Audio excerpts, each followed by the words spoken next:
Hi Taurus, this is going to be your tarot forecast for the month of November 2022. And this can apply if you're a Taurus Sun, Moon, Rising, Venus, Mars, as well as North Node. So be sure to check out the other signs in case this does not resonate with you. And like I'm always say in my other videos, this is a generalized reading, so not all the messages may resonate. So do take what resonates and leave out the rest. I also wanted to mention that I'm taking bookings for personal readings. So if you'd like to contact me for a natal chart reading or a synastry reading like a relationship compatibility or tarot, I can do that for you. And I'm also doing personal counseling sessions.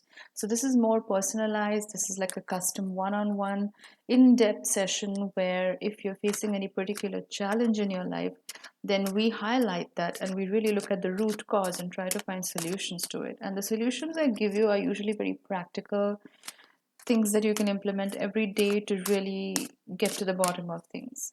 So, yeah, that's some of the things that I do. So, let's get started. So, Taurus, there is an ending for you. Now, I'm seeing the World card.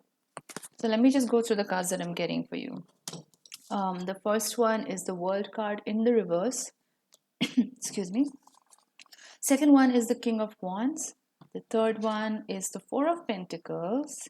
And the next one is Queen of Swords. Okay, Taurus, this is a pretty turbulent time for you, especially if you're a Taurus rising, but any major personal Taurus placements, you are going through quite a bit of a change right now, especially with the lunar eclipse happening in Taurus, especially in conjunction with Uranus. There is going to be a lot that's going to be up in the air, like a lot of breakthroughs happening.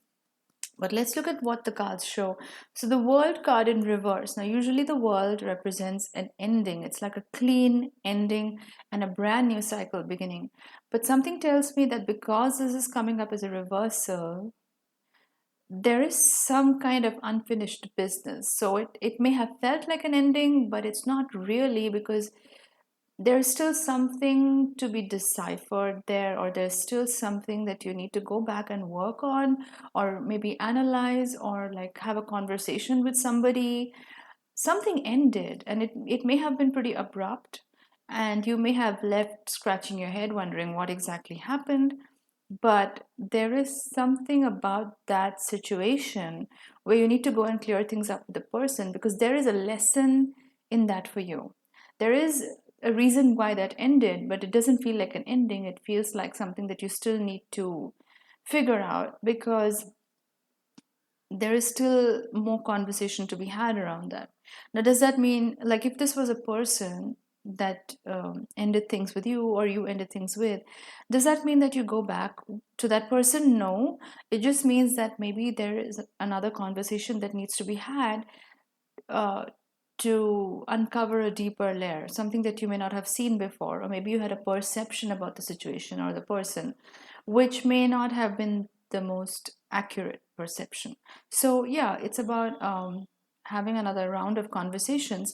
Doesn't mean that you have to necessarily go back to this person, but yeah, definitely something needs to be, gone over. And even if you don't actually talk to this person, I would certainly recommend going over the sequence of events that led to this ending, because chances are you will notice some patterns in it. Maybe something that you said as well, because it takes two to tango, let's be honest. Like there may have been something that you did or said which resulted in the situation. So, definitely, I would recommend doing that exercise, even if it's with your own self, because that's going to help you learn an important lesson and not repeat it for the future. I'm getting the King of Wands as the second card. Now, the King of Wands is very self assured energy. This is fire energy. This is Leo, the energy of Leo. And it's also about the energy of transformation, because it's the energy of possibility, new possibilities, shoots blooming, that sort of thing. Um, it's an energy where you don't know what's coming, but you're very confident in a very self-assured way that whatever is coming, it feels very good. So somehow, Taurus, even though you don't know what's going to happen, you're kind of in a tunnel, in a void right now, you have this very strong feeling inside you that whatever is coming your way is going to be really good. You just have that feeling.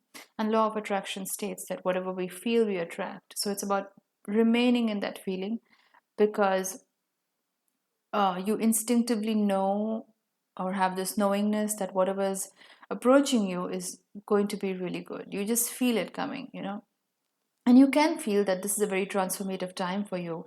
You're kind of in this transitory phase, a transition phase, where you may have left something and then you're going to start something new. You may not know exactly how it's going to pan out for you, but I think you do have a broad idea of the goals that you've set for yourself and how you want to go forward with it, at least some basic idea. And then, it's about improvising as things go, because not everything is going to go as per plan. The times we are in right now, it's good to not stick to very rigid plans, because a lot of things may change after the eclipse as well.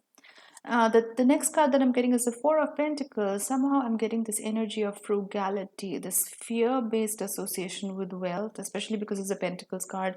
And Taurus, you are the second house, which is to do with wealth and self-value and finances and self-worth and things of that nature. It's a very materialistic house. And so some of you may be feeling a little bit fearful about your money or money matters.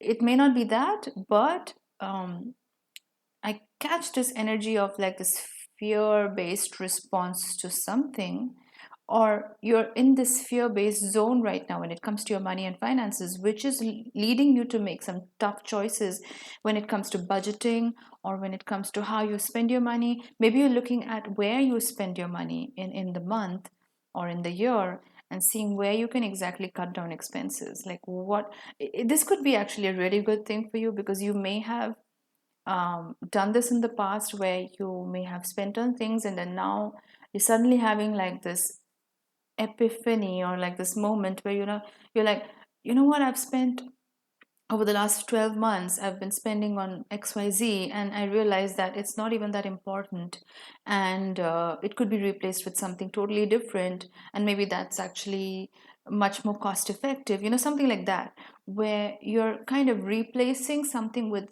another thing, but it almost has the same value quotient, but it's not as expensive, money wise, if that makes sense. So maybe you're shifting things around. Maybe you're deciding that, okay, I don't want this, but I want something else instead of this. So it's not frugality in like a very austere sense, where you're cutting down the number of meals you have in a day, or like you're thrifting so much that um, it's like extreme frugality. It's not like that. It's more about shifting around your finances so that you free up some money and you budget wisely. I think that's where this is going. But it may have been prompted by this sudden fear or like this panic. But it doesn't feel like panic. I think it may have started off as a panic, but the momentum it is at right now, I don't think it's panic. I think it's very practical, logical steps that you're taking to downsize some of the expenses that you've been making over the past couple of months or years or whatever. And that's actually good, because it's going to open up something new for you. Now, another thing that I'm noticing is that the Queen of Swords is also turned up in this reading. Now, the Queen of Swords is the energy of Libra, but it's also the energy of somebody who is very vocal about what they will and will not tolerate. And I feel like there's a newfound respect that, I think the word respect is coming out very strongly in this reading. I feel like Taurus, you in the month of November, you are really not putting up with anything that does not align with what you want. I think you're getting very clear about things. Not that you weren't clear earlier, but it's getting clearer for you. And while in the past you may have gone along with things because you're a very polite sign generally, you don't like too much confrontation, you like to keep the peace, and you're generally nice to people, and you are polite. Even if you're telling them no. But I feel like in the month of November, you've kind of reached a threshold where you're realizing that I don't have to put up with things, if something doesn't make sense, it is a no, and I'm allowed to say no, and I'm allowed to say no in a very clear way. I don't have to like frou it up all the time. And I think that's something you're realizing. Not that you're going to be impolite, not that you're going to be crass about it, but I feel like you're just not going to put up with it anymore. And if that means cutting somebody off, or like leaving a job, or leaving a situation that just doesn't do it for you anymore, then you're going to do that. I feel like it's about exiting a situation rather than having that confrontation. I think that's what it is, Taurus. I don't think you're actually in the mood to have that confrontation with anybody, whether that's a romantic relationship, like a partner, or a job, or like a career, or anything. It's not about the confrontation. It's about, in your mind, what you're going to accept and what you're not going to accept. And then just making a clean cut for yourself, making that exit. Now, if the other person thinks that's, the silent treatment or ghosting, or however they want to think of it, that's yeah, I know a lot of people say that that's bad, like it's not good to do the silent treatment on somebody, it's not good to ghost them, you need to always be clear in your communication. But Taurus, you are generally a very reasonable and practical sign. You don't make decisions on a whim. You're the kind of person that takes a lot of time to make a judgment or a decision in your mind. So once you've reached that decision, it's after careful consideration. You don't make hasty decisions.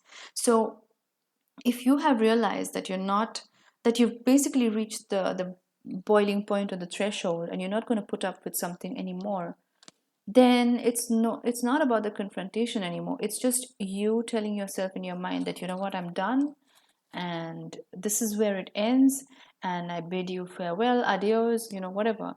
But you're basically doing that in your mind. You're not actually telling the person anything, because that's another thing, Taurus. You don't like messy situations. You're an earth sign. You like to keep emotions um, under wraps. Not under wraps, but you just don't like messy demonstrations of emotion. So you like to keep that dignity, or that stoicism about you. So yeah, I think it's more about that. It's about you exiting from a situation, or distancing yourself from something or somebody that just may have been extremely flaky in the past.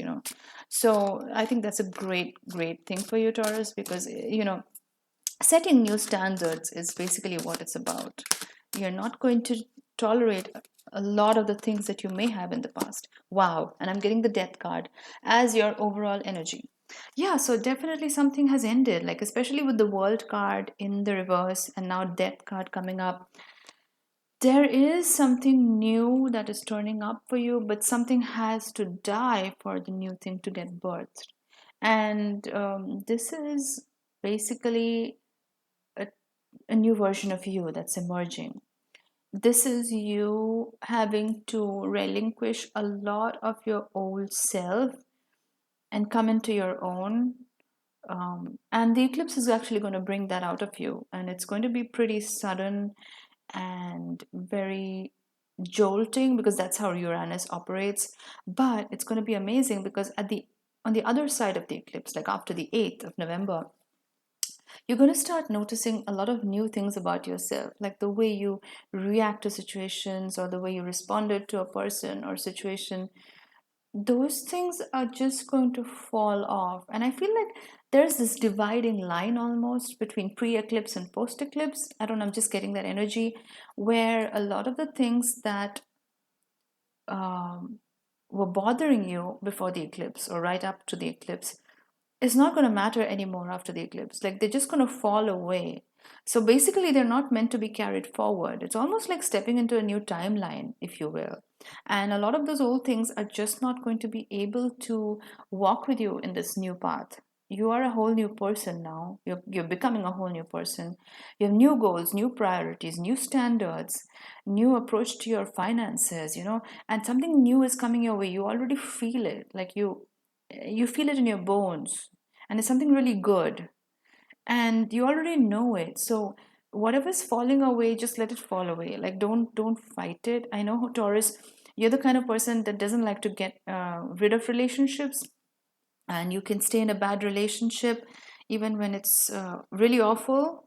because you like to collect things, and you think of people as things, and that sounds awful, but it's not. Like, that's how you feel about people, and there's nothing wrong with that. Like, you collect things, you collect people, and you hate letting go of them because you've invested. Likely, if you've collected something, or if you've collected a person in your life and they're part of your life, you've invested time, energy, and effort into this person. So it's really difficult to let go of them. But let it fall away. Whoever is falling off organically, let them fall away. Let the universe do its thing. That's what I'm trying to say. Don't fight it. Okay, so that's your message, Taurus. If you liked it, please do give it a thumbs up. It really helps me stay relevant in the YouTube algorithm and present to you similar content.